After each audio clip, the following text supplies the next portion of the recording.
वर्धन्तो अप्तुरः कृण्वन्तो विश्वमार्यम् अपघ्नन्तो अराब्नः। ओम शांति शांति शांति। पूज्य आचार्य जी और जो बड़ी श्रद्धा के और वेद के प्रति आस्था रखने वाले हमारे बीच में डॉक्टर सत्यपाल जी, माता जी और प्रिय ब्रह्मचारीगण, दूर दराज से आए हुए सभी महानुभाव,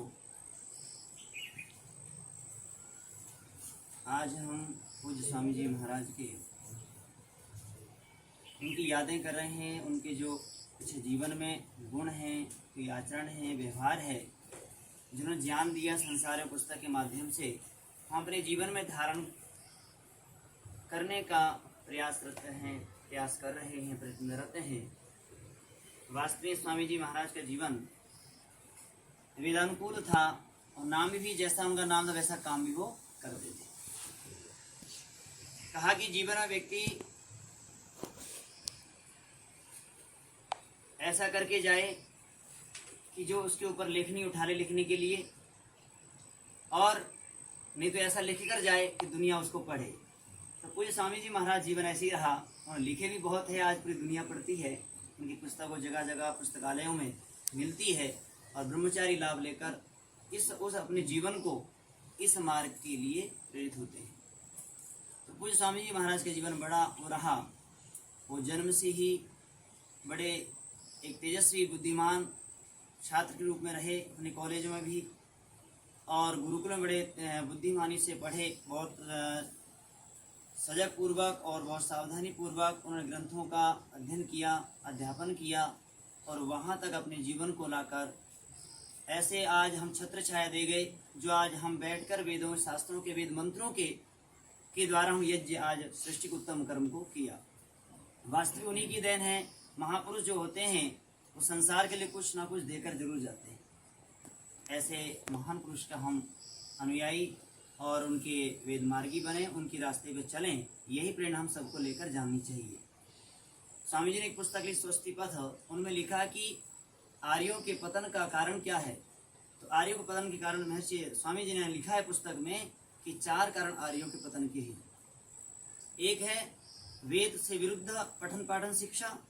जब से वेद से विरुद्ध लोगों ने पढ़ना पढ़ाना चालू कर दिए, लोगों का जीवन खराब होने लगा, खान पान बदल गया, उनका आहार विहार बदल गया, और अपने अपने चरित्रों को, अपने वेद शास्त्रों को छोड़ते हुए अपने जीवन को भी गड्ढे में डालने लगे। ये कारण पहला रहा है। जब तक अपनी शिक्षा वेदानुकूल वैदिक शास्त्र जब पढ़े नहीं जाएंगे, तब तक हम अपने जीवन को इस वेद मार्ग में, मोक्ष मार्ग में नहीं लगा सकते। क्योंकि सत्य शास्त्र का ज्ञान देने वाला, मोक्ष का ज्ञान देने वाला वेद ही एक शास्त्र है जो हमें मुक्ति तक पहुंचा सकता है। और बिना वेद के हमें मुक्ति नहीं मिल सकती, ज्ञान न मुक्ति, ज्ञान का मुक्ति नहीं मिल सकती। तो शास्त्रों में कहा है कि वेदानुकूल हमें पढ़ना चाहिए, वेद का अनुकूल हमारा जीवन होना चाहिए। हमें अपने शास्त्रों का अनुकूल आप पुरुषों के, महापुरुषों के जीवन को देखकर हमें जीना चाहिए, तब हम अपने जीवन सफल बना सकते हैं। पहला कारण बताया है कि अनाध्याय अर्थात वेद से विरुद्ध शिक्षा का होना, तो हमें इसको बंद करना पड़ेगा। दूसरी बात बताई है आचारहीनता, हमारा आचरण बिगड़ता चला जा रहा है, क्योंकि जब वेद की शिक्षा नहीं होगी तो आचरण भी हमारे खराब होते चले जा रहे हैं। दूसरा कारण बताया है, तो हम वेद को पढ़ना ही पड़ेगा। और तीसरा बताया आहार विहार, हमारा खान पान बदल गया है।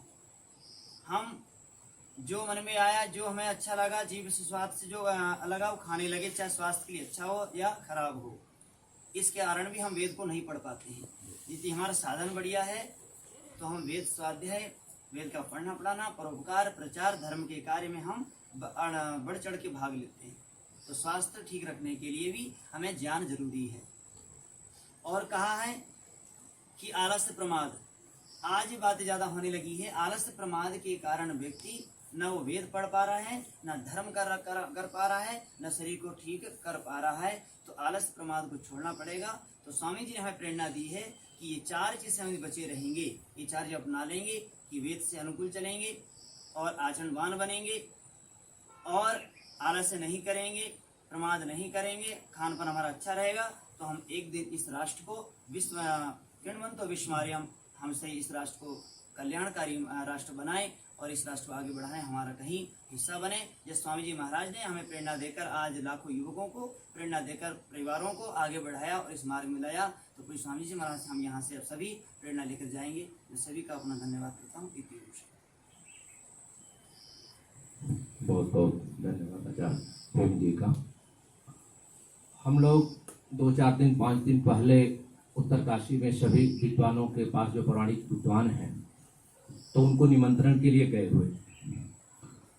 तो स्वामी जी का जो व्यक्तित्व था, जो उनकी पहचान थी, तो कहते थे कि वो वेदों वाले स्वामी जी, अर्थात स्वामी जी को जो जाना उत्तरकाशी में जो जाना जा रहा है वो वेदों वाले स्वामी के नाम से जाना जा रहा है।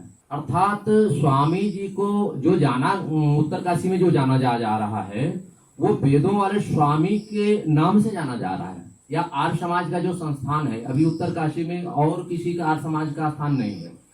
तो और स्वामी जी जा करके जो और अन्य विद्वान हैं, जो शंकराचार्य के अनुयायी लोग हैं, उनसे खूब चर्चाएं की है, पठन पाठन के संबंध में की है, और वो मतलब इस नाम से जानते हैं कि वेदों वाले। तो अब इस परंपरा, यदि अपने गुरुओं को जीवित रखना होता है तो 2 परंपराएं चलानी होती। एक तो प्रत्येक वर्ष कुछ उनके नाम पे, कार्य पे इकट्ठा होना, और जो भी है गतिविधियां हमारी, यज्ञ हवन और पारायण यज्ञों का आदि आदि।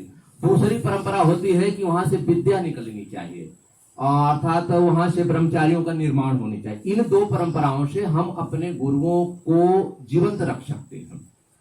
तो ये तो खैर अभी विचारणीय विषय है, जैसा आचार्य जी का भी और अपने श्रद्धे डॉक्टर साहब का भी रहेगा कि प्रत्येक वर्ष इन कार्यों में हम लोग सभी इकट्ठा हों, कम से कम 1 साल में एक बार। और भविष्य के गर्भ में है अभी ये बात की श्रद्धेय ईश्वर जी भी अभी अपनी पढ़ाई पूरा करने के बाद पुनः यहाँ से कुछ और ब्रह्मचारियों का निर्माण करें, आदि आदि बहुत सारी बातें हैं। तो ये सब सारी चीजों को हमें अपने बुजुर्गों को जीवंत रखना, तो बहुत सारी चीजों को उनको लेके चलना पड़ेगा, नहीं तो वो परंपराएं सारी स्थगित हो जाएंगी, हमारे विद्वान सारे वहीं के वहीं सारे बंद से हो जाएंगे। ये सारी विचारणीय विषय है।